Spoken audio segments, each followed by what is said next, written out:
आम्ही हिंदू समाजात हीन गणले आहोत. इतकेच नव्हे तर हिंदूंच्या असमानतेच्या वर्तणुकीमुळे आम्ही सर्व हिंदुस्थान देशामध्ये सर्वांपेक्षा हीन गणले गेलो आहोत. हा कलंक धुवून काढण्याकरता, नरदेहाचे चीज करण्याकरता जर कोणता एखादा उपाय असेल तर तो म्हणजे हिंदू धर्माचा, हिंदू समाजाचा त्याग करणे हाच होय. हिंदू धर्मात तुम्हाला स्वातंत्र्य आहे काय? दरेक नागरिकाला कायद्याने जेवढे व्यवसाय स्वातंत्र्य आहे तेवढे स्वातंत्र्य तुम्हालाही आहे असे काही लोक तुम्हाला म्हणतील. परंतु या म्हणण्यात खरोखरी काही अर्थ आहे काय? ज्याला जन्मजात धंद्याशिवाय दुसरा कोणताही धंदा समाज करू देत नाही त्या माणसाला तुला व्यवसाय स्वातंत्र्य आहे असं सांगण्यात काय हसील आहे?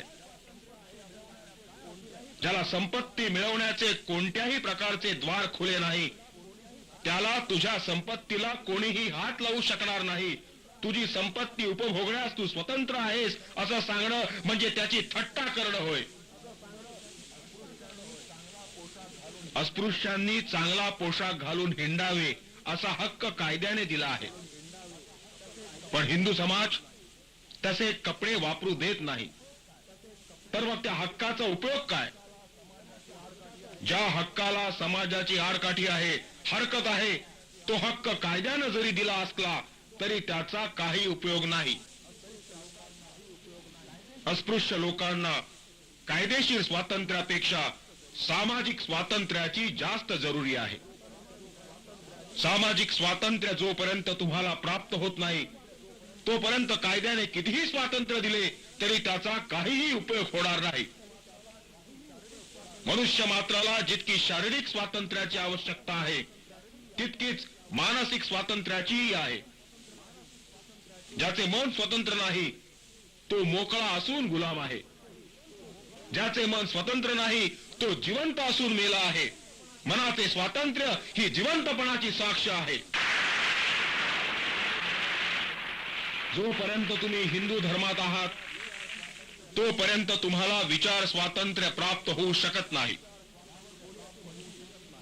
यावर कोणी असे म्हणतील की हिंदू धर्माने केवळ तुमचेच मानसिक स्वातंत्र्य हिरावून घेतले आहे असे नव्हे तर हिंदू धर्माला प्रमाण मानणाऱ्या सर्व जातींचे मानसिक स्वातंत्र्य हिरावून घेतले आहे.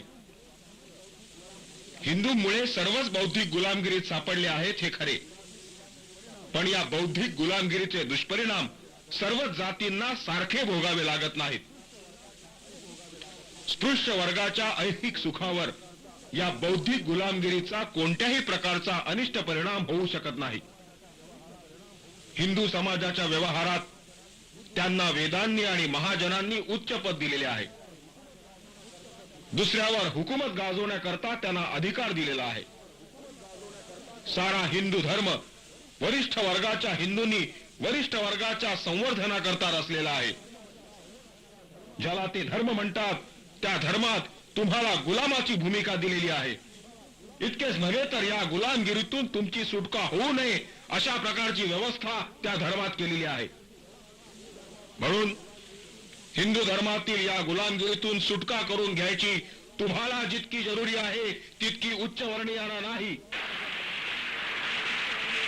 तुम्हाला जर स्वातंत्र्य हवे असेल तर तुम्हाला धर्मांतरच केले पाहिजे. अस्पृश्यता निवारणाची आज जी चळवळ चालू आहे त्या चळवळीवर अशी टीका करण्यात येते की तुम्ही आपापसातली जातीभेद, अस्पृश्यता नाहीशी करा, मग आमच्याकडे दाद मागण्यास या, असा साळसूतपणाचा सल्ला त्यांना देण्यात येत असतो.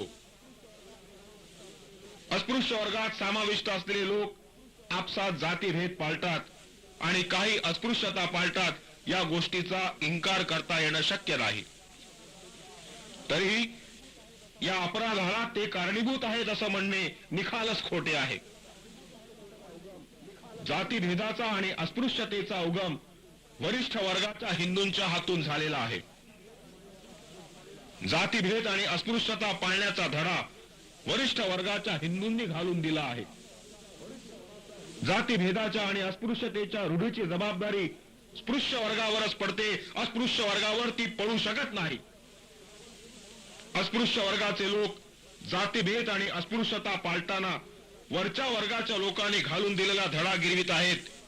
त्याचे पाप ज्यांनी तो धडा दिला त्यांच्यावर येऊन पडते, ज्यांनी गिरवला त्यांच्यावर येऊन पडू शकत नाही. हे उत्तर जरी समर्पक असले तरी या उत्तराने माझे स्वतःचे समाधान होऊ शकत नाही. ज्या कारणामुळे अस्पृश्यता आणि जातीभेद हा आपल्यामध्ये शिरला, त्या कारणाला आपण जबाबदार नसलो तरी जो जातीभेद आणि जी अस्पृश्यता नांदत आहे तिचा धिक्कार न करणे, ती आहे तशीच चालून देणे आपल्याला इष्ट नाही. ती घालविण्याची जबाबदारी आपल्यावर आहे. महारातील शिकला सवरलेला वर्ग घेतला आणि ब्राह्मणातील शिकला सवरलेला वर्ग घेतला तर अस्पृश्य वर्गातील सुशिक्षित वर्ग जातीभेद मोडण्याला जास्त अनुकूल आहे, ही गोष्ट कोणासही कबूल करावी लागेल. आपण जातीभेद पाळतो, अस्पृश्यता पाळतो, याचे मुख्य कारण ज्या हिंदू धर्मात आपण आहोत तो धर्म तसे करावयास सांगतो म्हणून आपण जातीभेद पाळतो.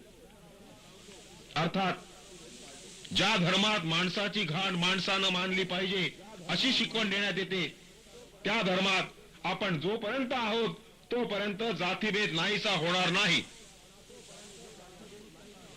आपल्या मनातील जातीभेद आणि अस्पृश्यता नाहीशी करायची असल्यास त्यांनी धर्मांतर करणे हा एकच रामबाण उपाय आहे.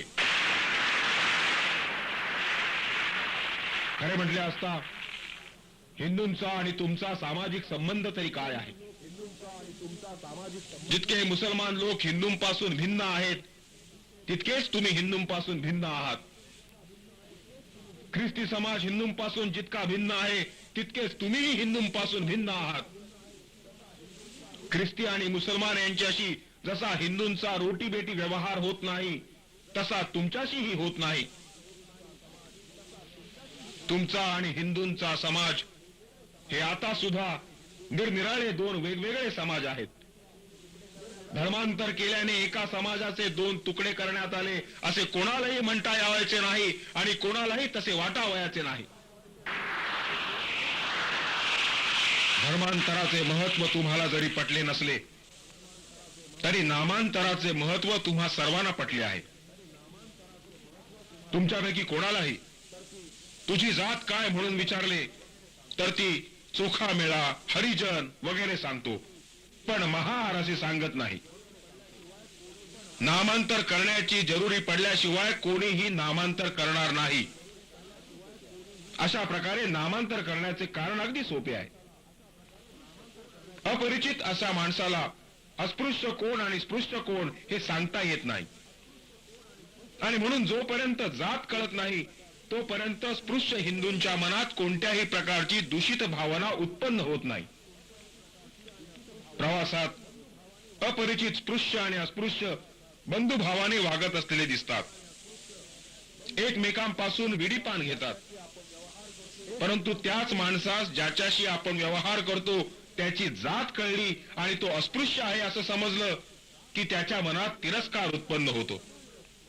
त्याला तिडीक येते आणि आपल्याला फसविले म्हणून त्याला क्रोध येऊन प्रवासात जडलेल्या मैत्रीचे पर्यवसान शिवीगाळीत आणि मारामारीत होते.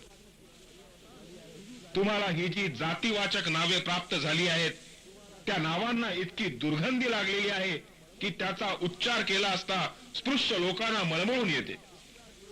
म्हणून तुम्ही स्वतःला महार न म्हणता चोखामेळा म्हणून लोकांची फसवणूक करण्याचा प्रयत्न करता, परंतु लोक फसत नाहीत याचाही तुम्हाला अनुभव आहे. कारण चोखामेळा म्हटले काय किंवा हरिजन म्हटले काय, त्यांना जे समजावयाचे ते समजतात आणि तुम्ही मात्र स्वतःचीच बोळवण करून घेता. तुम्हाला नामांतराची आवश्यकता भासते हे तुमच्या वर्तणुकीनंच तुम्ही सिद्ध केलं आहे. मला तुम्हाला एवढंच विचारावयाचे आहे की नामांतर करणे हे जर तुम्हाला आवश्यक वाटते तर मग धर्मांतराने होणारे नामांतर हे तुम्हाला खिस्त फायदेशीर पडेल.